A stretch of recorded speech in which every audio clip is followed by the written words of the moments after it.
السلام علیکم ورحمۃ اللہ وبرکاتہ۔ یہ میرا یوٹیوب چینل ہے، ارشد کرملائی میرا نام ہے۔ اکثر آپ کو میرے ویڈیوز کے اندر تبصرے اور کمنٹس بھی نظر آتے ہیں، خاص کر دینی نقطہ نظر سے، جو ہمارے سیاسی قائدین یا فوجی جرنیل کہیں ملک کی خیرخواہی میں یا جس انداز سے بھی گفتگو کرتے ہیں، اس میں جو دینی نقطہ نظر سے اگر کمی ہو یا اس کو میں صحیح نہیں سمجھتا ہوں تو اس کے اوپر میں تبصرہ کرتا ہوں اور صحیح رہنمائی دینے کی کوشش کرتا ہوں، کیونکہ اللہ تعالیٰ نے مجھے دین کی سمجھ دی ہے اور میں اپنے ایک فرض سمجھتا ہوں، کیونکہ اللہ تعالیٰ کا یہ حکم ہے کہ ایک مسلمان جہاں کہیں برائی کو دیکھے اس کو طاقت کے ذریعے ختم کرے، طاقت نہ ہو تو اس کے خلاف زبان کھولے، اور اس کی بھی ہمت نہ ہو تو دل سے اس کو برا جانے اور اس سے کنارہ کش ہو جائے۔ الحمدللہ اس تینوں باتوں کے اوپر میں عمل کرنے کی کوشش کرتا ہوں، اللہ کی نافرمانی سے بچنے کی بھی کوشش کرتا ہوں، جہاں بولنے کا موقع آتا ہے کھول کے بولتا ہوں، اور اللہ نے جب طاقت دی تو انشاءاللہ یہ ساری چیزوں کو طاقت کے ذریعے ختم کیا جائے گا، اور بالکل اس معاملے میں کسی چیز کی پرواہ نہیں کی جائے گی۔ اللہ کے دین کو آگے رکھا جائے گا، اللہ کے احکامات کو آگے رکھا جائے گا، اور مخلوق کی اطاعت نہیں کی جائے گی اللہ کی نافرمانی کرتے ہوئے، اللہ کی بات اوپر ہوگی۔ آج ہمارے سامنے سب سے بڑا مسئلہ یہ ہے کہ ہمارے قائدین ہیں، یہ دین اسلام کی باتیں کرتے ہیں، مدینہ ریاست کی باتیں کرتے ہیں، لیکن عملی طور پر اس طرف آنے کے لیے تیار نہیں ہیں۔ بیچ میں سے وہ پورشن لیتے ہیں جو ان کو اپنے لیے اس میں مثال دینے میں کچھ فائدہ نظر آتا ہے، اور بنیاد کو بالکل چھوڑ دیتے ہیں۔ عمارت کی بات کرتے ہیں، لیکن عمارت جن پلرز کے اوپر کھڑی ہے، جن تھم کے اوپر وہ کھڑی ہے، ان پلرز کی طرف ان کی توجہ ہی نہیں ہے کہ اسلام کی جو عمارت ہے یا مدینہ ریاست جن پلرز کے اوپر قائم کی گئی تھی، اس کی طرف آپ توجہ کیوں نہیں دیتے ہیں؟ اور یہ ہر ایک جانتا ہے کہ اگر کسی بھی عمارت کی بہترین قسم کی عمارت ہو، مضبوط ترین عمارت ہو، اگر اس کے پلر گرا دیے جائیں تو عمارت قائم نہیں رہ سکتی ہے۔ آج مسئلہ یہ ہے کہ اسلام کی اس عمارت کے پلر گرا دیے گئے ہیں، اور اس کا جو پہلا پلر تھا ایمان توحید، اس کو گرا دیا گیا ہے۔ تو ابھی پہلے آپ یہ ہمارے ex prime minister Imran Khan صاحب کا یہ بیان سنیں، اور پھر اس کو میں بیان کروں گا کہ آخر غلطی کہاں سے لگی ہے۔ ہمارے عمران خان صاحب کو بھی غلطی کہاں سے لگی ہے، ہماری عوام کو غلطی کہاں سے لگی ہے، ہمارے فوجی بھائیوں کو بھی غلطی کہاں سے لگی ہے۔ اور ایک بات میں آپ کو بتا دوں کہ میں آپ کا بھائی ہوں، میں کوئی پیشہ ور مولوی نہیں ہوں، میں پیر نہیں ہوں، میں سیاسی لیڈر نہیں ہوں۔ میں آج سے 38 سال پہلے 7 پنجاب ریجمنٹ سے ریٹائرڈ افسر ہوں، وہاں بھی میں نے یہی باتیں کی تھی، اور 38 سال سے میں اسی نقطے کے اوپر اپنے بھائیوں تک یہ بات پہنچا رہا ہوں، اپنی قوم تک، اور پوری دنیا میں اب یہ موقع ملا ہے سوشل میڈیا کے ذریعے، یوٹیوب کے ذریعے، فیس بک کے ذریعے، واٹس ایپ کے ذریعے، انسٹاگرام کے ذریعے، تو جہاں جہاں تک میری آواز پہنچے،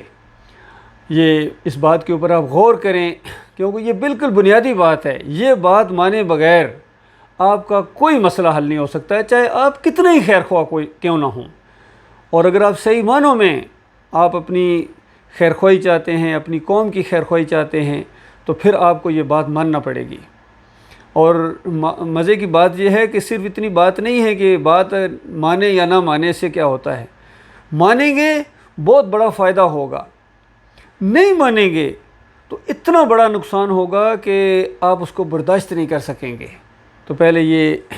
بیان آپ سنیے ہمارے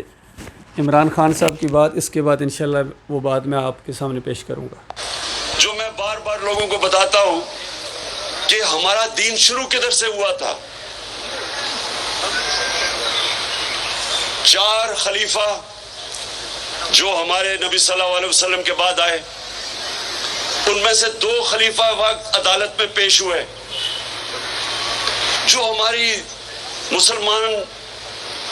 جو ایک بہت بڑی ہستی مسلمانوں کی حضرت علی رضی اللہ تعالی، وہ عدالت میں جاتے ہیں اور ان کا کیس ہوتا ہے ایک اقلیت سے، یہودی سے، اور وہ آپ یہ سمجھیں کہ خلیفہ وقت ہیڈ آف سٹیٹ ایک اقلیت کے ساتھ عدالت میں جاتے ہیں۔ پہلے تو یہ سوچیں کہ کتنی آج دنیا میں ملک ہیں جدھر ہیڈ آف سٹیٹ ایک عام اقلیت کے ساتھ عدالت میں پریزنٹ ہوگا۔ کتنے دنیا میں ملک ہیں، بڑے بڑے ملک ہیں، ویسٹرن ڈیموکریسیز ہیں، آپ کو بھی تصور کر سکتے ہیں کہ ایک اقلیت کے ساتھ وہ عدالت میں پریزنٹ ہو۔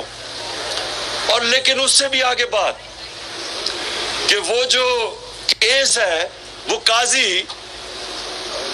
وہ فیصلہ خلیفہ وقت کے خلاف دے دیتا ہے، اور وہ یہ کہتا ہے کہ میں آپ کی بیٹی کی، کیونکہ آپ کے بیٹا گواہ ہیں، ان کی میں گواہی قبول نہیں کرتا۔ دیکھیے،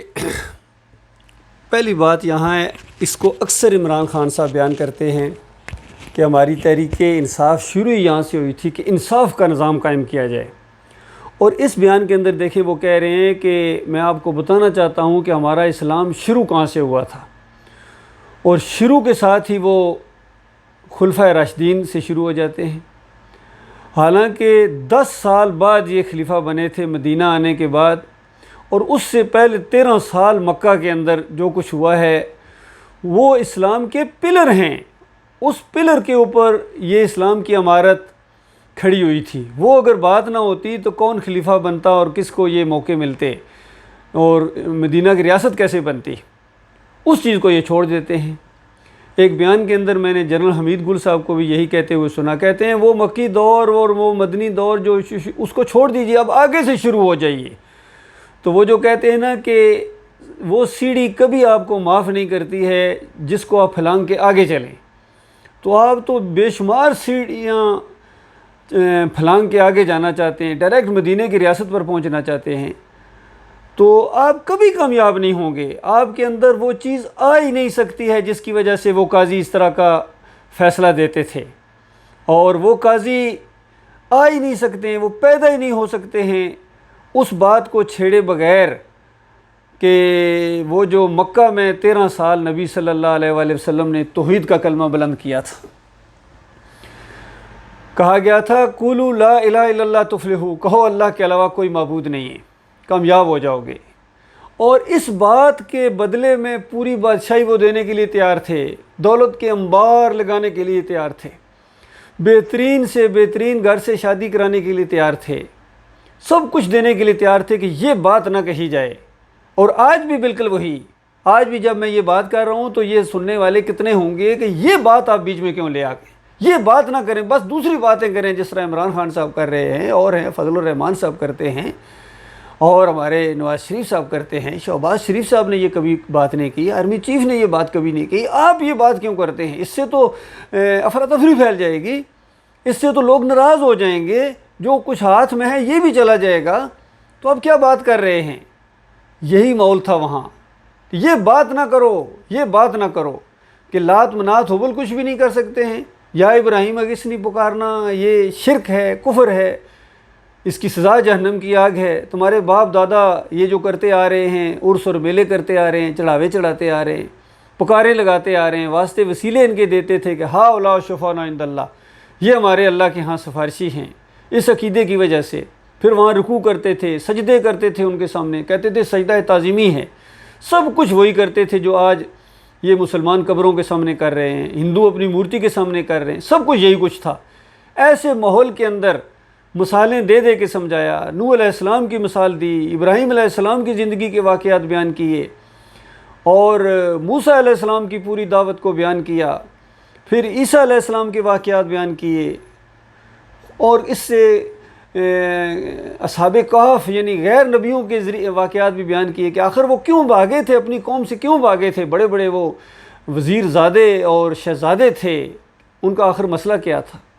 تو بتایا وہ بھی یہی کہتے تھے کہ یہ ہماری پوری قوم کو کیا ہو گیا ہے، پوری قوم کو کیا ہو گیا، سارے بڑے بڑے دانشور ہیں، بڑے بڑے جرنیل، فوجی جرنیل ہیں اس کے اندر، بڑے بڑے بادشاہ ہیں، وزیر ہیں، اور بڑے بڑے دیندار لوگ ہیں، ان سب کو کیا ہو گیا ہے؟ ذرا برابر ان کو ہوش نہیں ہے کہ زمین و آسمان کے مالک اور خالق کو چھوڑ کر یہ دوسروں کو پکارتے ہیں، دوسروں کے سامنے جھکتے ہیں۔ ان کو کیا ہو گیا ہے؟ تو اس انداز سے وہ اٹھے تھے، اس کا کوئی ذکر نہیں ہے آج ان کے بیان کے اندر، کوئی تقریر میں اس کا ذکر نہیں ہے، بلکہ عملی طور پر وہی کچھ کر رہے ہیں جو مشرکین مکہ کر رہے تھے۔ چادریں یہ چڑھاتے ہیں، واسطے وسیلے یہ دیتے ہیں، خود جا کے ماتھا ٹیکتے ہیں ہمارے عمران خان صاحب، گنج شکر کے اس مزار کے اوپر جا کے ماتھا ٹیکتے ہیں، سجدہ کرتے ہیں۔ اور جب پوچھا گیا آپ نے سجدہ کیوں کیا بھائی؟ کہتے ہیں سجدہ نہیں ہے، یہ تو بوسہ دیا ہے، محبت کی وجہ سے بوسہ دیا ہے۔ تو میں بھی وہ بات نہ کہہ دوں کہ بوسہ دیا ہی نہیں جا سکتا جب تک سجدہ نہ کیا جائے، مداخلت ہو ہی نہیں سکتی جب تک سازش نہ کی جائے۔ یہ آپ کا موقف تھا نا، پہلے سازش ہوتی ہے پھر مداخلت ہوتی ہے، بالکل صحیح بات۔ اسی طریقے سے پہلے سجدہ کیا جاتا ہے پھر بوسہ دیا جاتا ہے، اور اسی طرح بوسہ دینا، چوکھٹوں کو چومنا، یہ کسی مومن کا کام نہیں ہے۔ محبت کی وجہ سے کیا ہے تو محبت ہی کی وجہ سے شرک ہوتا ہے۔ عیسائیوں نے جو عیسیٰ علیہ السلام کو اللہ کا بیٹا قرار دیا وہ کیا نفرت کی وجہ سے کیا ہے؟ محبت کی وجہ سے کیا ہے۔ اسی طرح نبی صلی اللہ علیہ وآلہ وسلم کو جو اللہ کی ذات کا ٹکڑا کہتے ہیں، نور من نور اللہ، کیا یہ نفرت کی وجہ سے؟ محبت کی وجہ سے ہے۔ اسی طرح یہ جو علی رضی اللہ عنہ کو مدد کے لیے پکارا جاتا ہے، حسین رضی اللہ عنہ کو مدد کے لیے پکارا جاتا ہے، اللہ کے ساتھ شریک ٹھہرایا جاتا ہے، ان کی نظر و نیازیں کی جاتی ہیں، حتیٰ کہ گھوڑا پوجا جاتا ہے، یہ کیا نفرت کی وجہ سے؟ محبت کی وجہ سے۔ اسی محبت کو اللہ تعالیٰ شرک کہتا ہے۔ یہ والی محبت مشرکانہ محبت ہے، اس کو برداشت نہیں کیا جائے گا۔ دیکھیں دنیا کے اندر بھی انسان اسی طریقے سے ہوتا ہے کہ دیکھو ایک دوسرا میاں بیوی کا رشتہ ہوتا ہے، تو میاں کے ساتھ اس کے خاوند کے چاہے کتنے قریبی کیوں نہ ہوں تو وہ اس رشتے کے اندر شامل نہیں ہوتے ہیں۔ اسی طرح اللہ کا جو ہمارے ساتھ ایک تعلق ہے، وہ خالق ہے، ہم مخلوق ہیں، وہ معبود ہے، ہم عابد ہیں، اس کے اندر کوئی اور شریک نہیں ہے۔ تمام انبیاء اسی کو پکارا کرتے تھے، تمام انبیاء اسی کے سامنے مرادیں پیش کیا کرتے تھے، توکل کرتے تھے، بھروسہ کرتے تھے، اس کے سامنے رکوع اور سجدے کرتے تھے۔ اب یہ نیک لوگوں کا راستہ ہے، آپ نیک لوگوں کے راستے کے اوپر چلیں۔ آپ نے اگر نیک لوگوں کو پوجنا شروع کر دیا، ان کے سامنے سجدے کرنے شروع کر دیے محبت کے اندر آ کے، تو پھر مجھے بتاؤ تو صحیح اور کافری کیا ہے؟ یہی کچھ ہے، اسی کو شرک کہتے ہیں۔ تو یہ پلر ہیں عمران خان صاحب، یہ پلر ہیں، اس کے اوپر مدینہ ریاست کھڑی تھی۔ آپ پلر ہٹا دیں مدینہ ریاست گر جائے گی۔ آج وہ کہاں ہے مدینہ ریاست؟ کیوں؟ پلر گرا دیے گئے ہیں۔ 3 صدی تک تو معاملہ چلتا رہا، اگرچہ تقویٰ کے اندر کمی آئی ہے، لیکن وہ پلر قائم تھے۔ اللہ کے ساتھ جو بندگی کا ایک تعلق تھا وہ بالکل موجود تھا، اس کے اندر شرک نہیں آیا تھا۔ باقی جب آہستہ آہستہ پھر یہ عقیدہ 3 صدی کے اندر دیا گیا کہ یہ مردہ سننا شروع ہو جاتا ہے، اس کے اندر روح واپس آ جاتی ہے، پھر یہ داتا بن گئے، پھر یہ دستگیر بن گئے، پھر مشکل کشا اور حاجت روا بنا دیے گئے، پھر چوکھٹوں پر جا کے سجدے اور بوسے ہونا شروع ہو گئے، پھر نظر و نیازیں چڑھانا شروع ہو گئیں، پھر پکاریں لگیں، پھر عرس اور میلے شروع ہو گئے، تو پھر اسلام کا وہ جو محل تھا وہ گر گیا۔ تو آج آپ اگر صحیح معنوں میں اپنی قوم کے خیر خواہ ہیں اور ساری انسانیت کے خیر خواہ ہیں، سب سے بڑھ کر آپ اپنے اگر خیر خواہ ہیں تو آپ کو ایمان اپنا پہلے خود خالص کرنا پڑے گا، پھر قوم کے سامنے یہ، ورنہ میں دیکھ رہا ہوں دوبارہ قوم کو اسی طریقے سے فراڈ کیا جا رہا ہے۔ پہلے بھی یہی کہا گیا تھا پاکستان کا مطلب کیا؟ لا الہ الا اللہ۔ اسی فریب کے اندر یہ پوری قوم کو اس جال میں پھنسا دیا گیا، اور اس کے بعد لا الہ الا اللہ کا مطلب نہیں بتایا گیا، کیونکہ وہ خود نہیں جانتے تھے۔ اگر لا الہ الا اللہ کا مطلب جانتے ہوتے تو پاکستان میں کم از کم شرک نہیں ہونا چاہیے تھا۔ پاکستان یہ پاک سرزمین ہے، پاک سرزمین شاد باد۔ پاک اس وقت ہوتی ہے جب شرک نہ ہو۔ شرک تو گندگی ہے اور بت پرستی ہے، یہ قبر پرستی بت پرستی ہے۔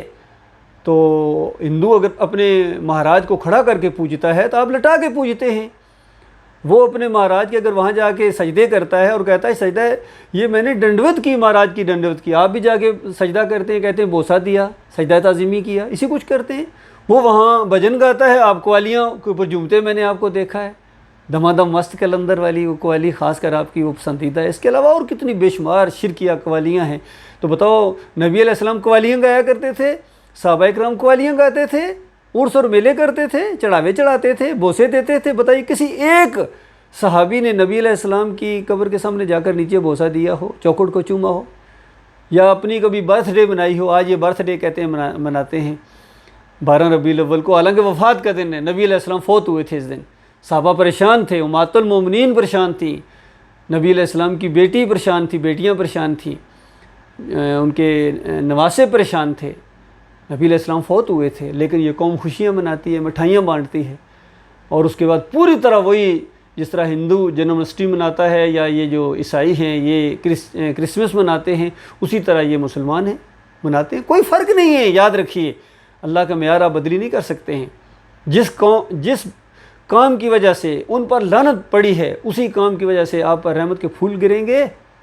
نبی علیہ السلام نے فرمایا لعن اللہ الیہود و نصارى اتخذوا قبور الانبیاء و صالحین مساجدا،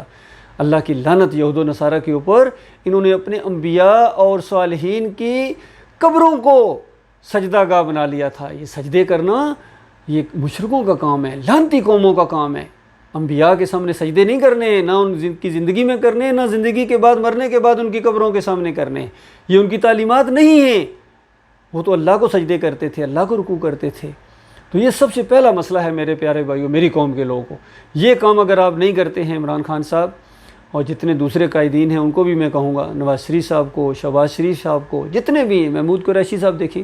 رب بنے بیٹھے ہیں، ذرا گدی پر ان کو بیٹھے دیکھیں کس طرح وہ نذرانے اور وہ نظریں وصول کر رہے ہوتے ہیں، اور پوری خدائی کا ایک انداز ہوتا ہے ان کا، کیونکہ یہ جمہوریت ہے، یہ پیری مریدی ہے، یہ عرس اور میلے ہیں، اس کے اندر آپ کو خدائی کرنا پڑے گی اور دوسروں کو نیچے بٹھانا پڑے گا اس سسٹم کے اندر۔ اور ہمارے جرنیل وہاں جا کے ماتھے ٹیکتے ہیں، کتنی قبروں کے اوپر میں نے دیکھا ہے، وہاں جا کے چڑھاوے چڑھائے ہیں انہوں نے۔ ہمارا گبرو جوان کمانڈو جرنیل مشرف صاحب جا کے علی جویری کی قبر پر جا کے ماتھا ٹیک دیا انہوں نے، یہ سب نے کیا ہے، ایوب صاحب نے کیا ہے، جنرل ضیاء صاحب نے کیا، وہاں بر امام جا کے گئے ہیں عقیدت سے، اور سارے لگے ہوئے ہیں، کوئی اس کے خلاف آواز نہیں اٹھاتا ہے، کوئی کسی نہ سمجھ ہے اور نہ جرت ہے، دونوں صورتوں میں مجرم ہو۔ میرے پیارے لوگوں، میرے پیارے بھائیوں، میں آپ کا خیر خواہ ہوں، اور یہ بات مانو گے اپنا بھلا کرو گے، دنیا میں صحیح معنوں میں حقیقی انصاف تب آئے گا، حقیقی عزت تب آئے گی، پہلے اللہ کے ساتھ تو اپنا رابطہ صحیح کرو، اور شرک کے ساتھ بدترین دشمنی ہونا چاہیے، اور پھر انشاءاللہ خیر آئے گی۔ تمہارے قرضے چٹکیوں میں اگر حل نہ ہو، وہ ختم نہ ہوگے تو مجھے کہنا، بلکہ تم دوسری قوموں کے ساتھ خیر خواہی کے ساتھ معاملات کرو گے، تمہاری فوج دنیا کی بہترین اور مضبوط ترین فوج بن جائے گی جب ایمان خالص ہوگا، توحید کے اوپر ہو، کوئی مسلک نہیں ہونا چاہیے، یہ بریلویت، دیوبندیت، اہل حدیثیت، سلفیت، یہ بالکل مشرکانہ یہ انداز ہے، یہ مسلکی، اس میں اسلام نہیں ہے، جہاں اسلام ہے وہاں مسلک نہیں ہے، فرقے نہیں ہیں،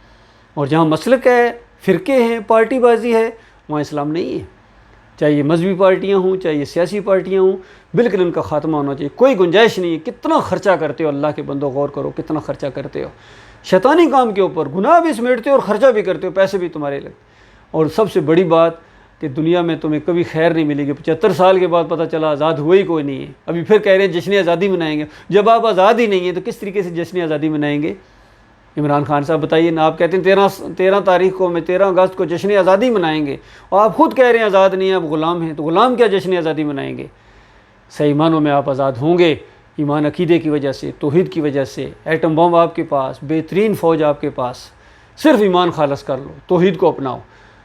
اور اس کے بعد دنیا میں بھی خیر آئے گی۔ اور بالفرض کہو کہ اس سے کیا ہوتا ہے، یہ بات نہ کہو، تو اس کے بعد جو مرتا جائے گا آگ میں، جو مرتا جائے گا آگ میں، نمازوں کے باوجود